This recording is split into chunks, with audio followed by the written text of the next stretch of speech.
Welcome to Design Downtime, the podcast where we celebrate the joys of living a balanced creative life. I'm your host, Guy Siegel, a design director in Toronto, Canada, and I invite you to join me on this journey as we redefine what it means to be a successful design professional. Let's break free from the shackles of hustle culture and embrace the full spectrum of human experience, because life is too precious to be spent only in pursuit of productivity. Today, I'm excited to talk to Jarvis Moore. Jarvis is a senior design lead for design systems at Realtor.com, where his job is to build the infrastructure that makes great design possible at scale. In addition to maintaining and architecting systems, he's spent his career teaching teams how to think in systems before they ever touch a component. His work spans enterprise design systems, AI tooling, and the harder question most orgs avoid: how do you actually build design culture, not just document it? He speaks and teaches on all of it because he's lived it. He'll tell you the hardest part of design systems was never the components. It's the people. It's always the people. Jarvis, welcome to the show. Thank you for having me. Always a pleasure to get an invite. So glad to be here. Pleasure is all ours. And today you want to talk to us about sneakers, and I'm assuming collecting sneakers. Yes, I know most people will just hear this, but if you could see, there's lots of shoe boxes in my office and little trinkets and things that hint to my love of sneakers. Yeah, I can definitely say that is correct. I always like to start with the origin story question. How did you get into this? Oh, I feel like it's always been something that's been really interesting to me. It's definitely like a cultural thing. Being Black in America, streetwear and sneakers has kind of one of those things that's been ingrained. It started for me as a kid. Sneakers is like a huge thing in just Black culture. It was almost like a status thing as a kid, like who has the best shoes, the latest shoes, the different colorways. Jordan was like an icon for everyone. He kind of led the way in sneakers and in his shoes retroing. But as a kid, we didn't have a lot of money. And so it wasn't something that I was able to get a lot of. I got maybe like one pair of shoes a year. And so even like my wife could tell you this, like when we first started dating and got married, and before we were able to, buy the things and do the things that we wanted to do, I was like, hey, once we are like comfortable, I'm gonna have a lot of shoes. Like it's just something that I love. I'm not a super like out there person with what I wear, but like shoes is kind of like the statement piece for me. So what was that first one in your collection? The first one that I'm actually trying to find another pair of that kind of sparked it was back when I was in high school. I got a pair of Jordan 10s. They were the steel Jordan 10s, so they're like a black and white shoe. I still have like pictures of me wearing it from back then, but don't actually still have that pair. And so that one was like where the original love came. And then once I was an adult, a little older, the first pair that I can remember that I intentionally bought to collect was a pair of Air Max 90s, the Air Mail London Air Max 90s, which I do still have those. They're not in my office with these pairs, but I do still have those. You mentioned the first one, the Jordans. You don't have them anymore. What happened? No, that was back in high school when I think I was maybe a junior in high school, a junior or senior, and like left for college and probably left them at home, and who knows what happened to them after that. That's actually an interesting question because you buy these shoes, and I haven't asked the number question yet, so I'll get there. But do you ever wear them? Yeah, I haven't worn all of them, but I do try to wear them somewhat frequently. I have a lot of them. Not a crazy. I'm not in like the several hundred pairs. I probably could have been, but we'll get to that in a little bit. Probably some of the higher value pairs I try to wear less frequently because maybe I may want to like sell them or trade them for other pairs or make some moves with them. But yeah, I do wear them. It's kind of a thing in the office when I go of like what shoes does Jarvis have on today and how are they coordinated with an outfit or whatever is happening there. When you go to the office, do you pick the shoes first and then an outfit based on that, or is it the other way around? It kind of flips from day to day, but especially if I've gotten like a new pair recently, I'll definitely start with the shoes and then figure out whatever else I'm going to wear based off of that. How do you decide? Is it fully random, or do you have like a sort of like a decision tree that you use to pick what shoe you're going to get? Not really a decision tree, it just depends on the day, so, I mean, yeah, maybe there is actually, because it's, like, the weather, like, what it's gonna be like outside, is it if it's gonna be, like, super rainy or muggy or stuff, then I'll pick different shoes based on, like, the material they're made out of. It also depends on how I'm going to work, so sometimes I'll take the car, sometimes I have a motorcycle, I'll drive that into work some days, so, like, that would dictate what pair I wear, and then the color, so what's the outfit that I'm gonna wear? What colors will or won't coordinate with that. And then I think the last one is like the style of them and the comfort level. So different variety of comfort levels based on what type of shoe that I have. And so I'll kind of pick and choose. Like if I'm gonna go out and we've got like a team lunch or a team dinner and we're gonna like walk to the place, then I'm like, all right, I need shoes that are good to walk in and aren't gonna like hurt my feet if I'm walking in them for too long. So lots of little things that I never really thought through as like a decision tree, but it kind of is. Okay, I think it's time for the question. How many pairs do you have? I think I just counted recently and I'm at maybe 60 pairs right now. I think I've had as many as like 150, but I recently moved to Austin from Oklahoma City last year. And so before that move, in an effort to not have to transport hundreds of sneakers, I probably sold about 60 pairs. So I got rid of a bunch, maybe like half of what I had at the time. And now I'm slowly like working my way back up. Do you have a sort of a theme for how you collect? Do you have certain brands that you're looking at? Do you have certain types of sneakers? It's funny because in the beginning it was like really Nike heavy. Like even the boxes in the back are really Nike heavy, really Jordan heavy, just because that's what I was exposed to growing up. But now that I've been in it a while, now I'm trying to look for things that are a little bit more unconventional, brands that are a little bit smaller, different types of shoes that are a little more niche. I'll still get the occasional Jordan if it's like a pair that I've had on my wish list for a long time and I really wanted, and like the price is finally where I want it to be at. But yeah, lately I've been looking at a lot of smaller brands. So there's one called Clint's that's based in the UK, I believe, and I'm looking at a couple of pairs that they have. There's Geiger, who's a smaller sneaker seller who has some pairs that I'm looking at. I recently got some from like Mischief, which does like these really quirky pairs of shoes. I have one that's like super wavy on the bottom, that's just really kind of outside of the box. So looking at things like that, looking at different like collaborative shoes. So they'll take like a plain silhouette and collaborate with a designer or an artist or somebody to kind of revitalize that shoe. So I'm looking at a lot of those collaborations that happen. And then it's kind of like what we'll call in the sneaker world like the grails. So sneakers that had really limited runs that typically are collabs that are really hard to get. So those are kind of the ones that I tend to look for now. So, how do you get those grail ones? Yeah, it depends. There's a couple different online places that you can look. So there's like StockX, which is really big that a lot of people use, even outside of just sneakers. They do like toys and collectibles and things like that. There's an app called Goat. eBay is really big. I use eBay all the time because you can kind of negotiate the price a little bit more. But they still have some authenticity to them and they'll like authenticate them before they send them to you. And then if you're into like trading shoes or even I think they just updated it where you can buy within the last year or so, there's an app called Trade Block where you can like buy pairs off of people or trade the pairs that you have for other pairs that are out there. So that's kind of how I do everything that has already been released. Things and shoes that are upcoming, there's an app called Soul Retriever that helps me find when they're released and like attaches me to where I can actually just go and buy them to the shop links and things like that. So Soul Retrievers for anything that hasn't been released yet that's upcoming and it'll help me keep track of those releases. All of the other stuff is for shoes that have already kind of been out for a while. And Twitter. Twitter's actually quite a few shoes from people on Twitter or X now. I'm sorry. I always forget that the name changed. That's good. Okay, so there are still some positive uses for X. Yeah, I mean, that's the only reason why I'm on there is for sneakers. I don't really post a lot. If I do, it's just me like hearting people's pairs of shoes that people are selling to be like, do I want to get this pair and that pair? There's like these two boxes right here I just got from somebody on X like last week. You mentioned being aware of a drop coming up. First of all, how do you know that's a shoe I want to get? Or does any sort of new shoe is fair game? A little bit of both. Like any shoe is fair game depending on the price.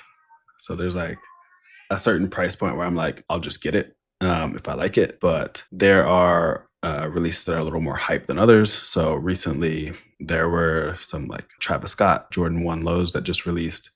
And those are always like crazy hard pairs to get and really valuable ones. There was Virgil Off-White collabs with Jordan that re-released.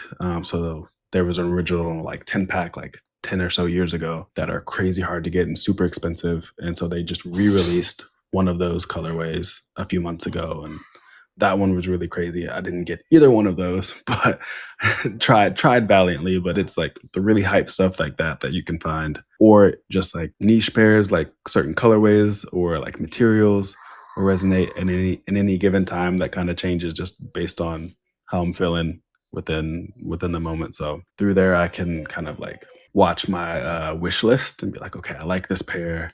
If the timing is right and the price is right, and I can like get it, then I will. And I won't be upset if I don't. But there are some that I'm like, I don't care if I have to pay resale prices. I'm going to get this shoes no matter what. So it just kind of varies. And do those shoes that are the more rare or expensive ones, though, I'm assuming they tend to stay in the box more than the others. Yeah, definitely. There's this little floating pair right here. Is a pair of Off-White Jordan 5s that are still unworn. I don't remember what they released for. They maybe released for like 225-ish in like 2019. I think I bought them for maybe $600. Yeah, those will probably stay unworn for a while. It'll be a special occasion when I bring those out, more than likely. I've talked to different collectors. I've talked to someone who collects plants, for example, and that is something that is very out there visual for everyone to see. Where does the visual aspect of having a collection come into play for you? I don't even know if it's the visual aspect of it. For me, it's one of those things that just like soothes my soul, I guess. Like, because like I mentioned, like I'm not the most like expressive dresser. So like the shoes is kind of the way that I bring that expression out. It's like I'm not gonna even if I'm wearing a suit, like you're gonna see a pair of sneakers with it. And it's just like my little way of showing like who I am, showing that I just want to kind of like pave my own way a little bit. I don't always have them on like full display. Like there are a few that are out the box just kind of randomly. And sometimes I'll like take them out and like just put the shoes on the shelves to kind of visually show them a little bit more. But it's just more of like feeding that inner child that we all have of like, this was something that I really wanted when I was a kid. And it's something that just like brings me that little bit of joy. I've never done it to be like, look, I have all of these crazy expensive shoes, because I don't have that many like really, really expensive pairs. I have, a handful that I could probably sell and like make a good amount of money off of, but it was never about that. And that's kind of why I make it a point to wear them, because like they're shoes, they're made to be worn. There's even like repercussions that can happen if you don't wear them. Like the foam and like the midsoles of shoes will literally disintegrate and deteriorate if you go too long without wearing them. It might take like a decade, but either way, whether you wear them and they like get dirty or become tarnished, like things can happen. If you don't wear them, then it can still be just as detrimental to the shoes. So put them on, let them do what they're intended to be used for. And it just gives me that little form of expression, because a lot of people are into shoes, but also not a lot of people are. So it's like a topic of discussion that can happen. It's community building in a way for somebody else who like recognizes that pair. And then it's just like a way for me to kind of give people a little hint at me. So you mentioned community. Tell me about the sneakers community. It is crazy.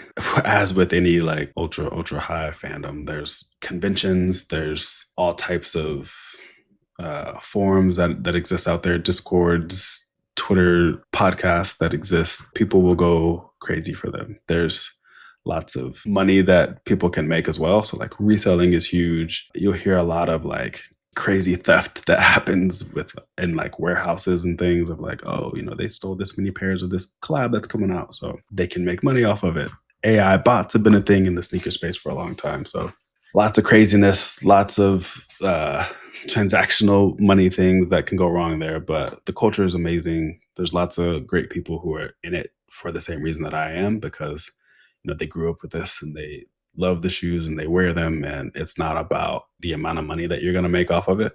That's kind of where it is for me. That's kind of the side of the community that I try to lean into. I've been to lots of sneaker like conventions and different things that have happened in different areas and places that I've lived in. I even got my wife into it a little bit, so she doesn't care about it as much as I do, but she has her own little shoe collection that I have accumulated for her. So anytime she's like, I don't know what shoes to wear, I'm like, let's go. Let's go look in here and pick from the pairs that I've gotten you. Sneakers is, in that sense, a connecting piece, a connecting thread between me and anybody else who I may not have anything else in common with. Like, get to know them and understand them just a little bit based on, what shoes they're wearing. Even when I'm kind of out and about and in public, I'm a like bottom up kind of person. I'm looking at shoes first and then everything else. You mentioned you're going to sneaker conventions. Is it a thing to get your sneakers signed? Yeah, it can be. I have never been one that has wanted to do that. I don't have any signed pairs, but yeah, I've seen that there is a market for that. Some people like it, whether it's from the designer who designed the shoe, from the athlete that wore it, to whatever. Yeah. I'd love to hear some stories about the sneakers that you were happiest to find. Doesn't have to be the most rare, but I'm sure that you have some stories of like, this sneaker played this role in my life. I don't really have any that I like had to really struggle to get, because I kind of just let them go if I have to fight too hard for them. But I have the pair of shoes that I got married in. I only wore them that one day, took for the wedding, and like that was it. Did you get them specifically for the wedding? Unintentionally, but kind of. It just ended up working out that way. I bought them just because I liked them, and then me and my wife got some matching tattoos, and it worked with like the symbolism of the shoes. And so once she like picked the colors that she wanted to wear and everything for the wedding, I was like, oh, these still fit really perfectly. What's the shoe? It is a Jordan 1 low, the Spade Jordan 1 lows. So it's like based off of the card game Spades. As a lot of people know, Jordan was a big gambler, but Spades is like a kind of traditional like African-American card game, black card game that we play at a lot of gatherings, family gatherings and friend gatherings and things. And so on one shoe, it has the King of Spades, and the other one, it has the Queen of Spades. And so me and my wife also have like a King and Queen tattoo that we have that's matching. And so it fit really well. And then it just matched the color scheme too. So kind of checked all the boxes. And then I have another pair that a friend of mine custom painted for me. So I got like just a plain white pair of Jordan 1s and mailed them to her. And she did this really cool custom paint job on them. And so haven't worn those at all. Those will probably forever be on a shelf somewhere for me. Like those two are for sure two pairs that I will never get rid of. Are your kids into sneakers? Are they sharing the passion? I could see my oldest daughter getting really into it, but I refuse to let them at this stage. I'm like, hey, these shoes are expensive and your feet grow too fast. So once your feet stop growing, I got you. Like I will deck out your collection. We will go crazy on it.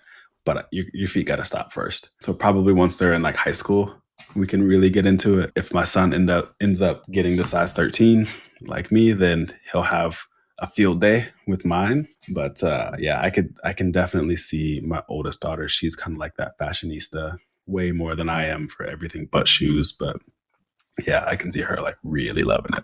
What sort of reactions do you get, whether it's in the office or people on the street or other people that see you, here comes Jarvis with his sneakers?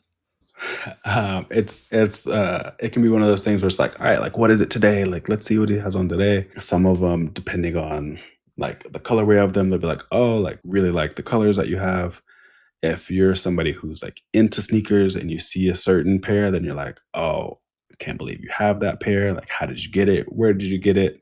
I've never seen those before, things like that. That's kind of why I like some of the outside of the box pairs. Even some of the like Nikes and Jordans I have are like one-off kind of concept pairs that they made once and kind of shelved and never did anything with them again. So I like to wear things like that to just be like, oh, I didn't know that shoe even existed, or this iteration of it existed for people who are into sneakers. But yeah, no, it's a lot of fun. What are some of your grail shoes that you're like, those are the ones I'd love to have one day? Oh, a pair that I would love to have. Some of the off-white ones are atop of the list. I have the fives, like we mentioned, but there's a pair of the ones and some of the like Air Max 90s that are off-white collabs that I would absolutely love to have.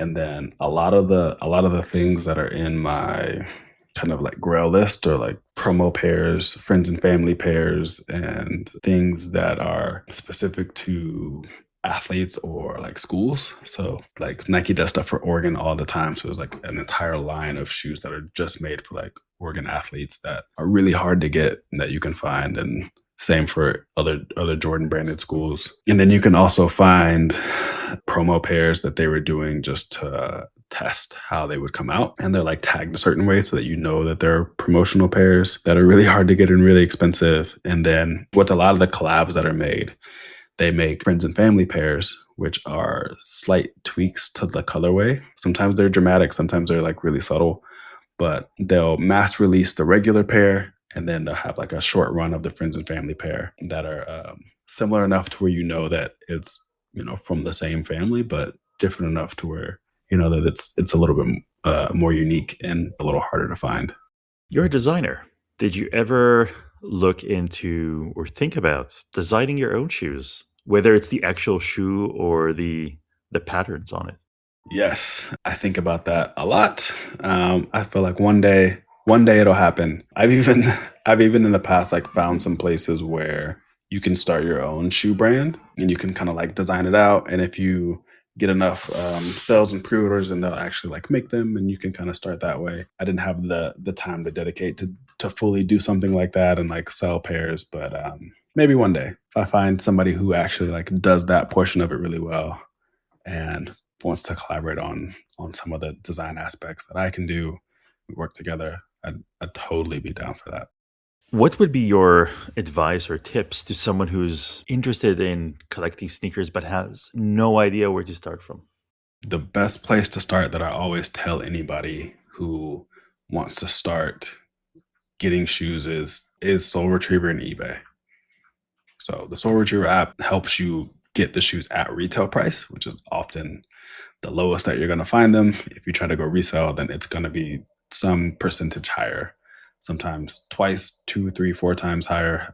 Sometimes just like $20 or $30 more, but it kind of just depends. The best way to get started is to be able to find them for retail price, which Soul Retriever helps you do. It services boutiques from all over the country and the world. So places I didn't even know that I could buy shoes from originally are now like in the rotation of places that I'll go and look. And then eBay has been like my best friend in the space because I can find pairs that might be lightly used, but still in really good shape and get shoes that way. I found pairs that are under retail price just because the person who's selling them just wants to get rid of them and doesn't really care to make a profit. You can negotiate prices there. So it's always good to be like, hey, like I'll give you, I know you want this much, but I can offer you this. And some people will take it and sometimes they won't. eBay is a place that I look at least a couple times a week to see what new shoes have been posted there. Jarvis, where can people find you?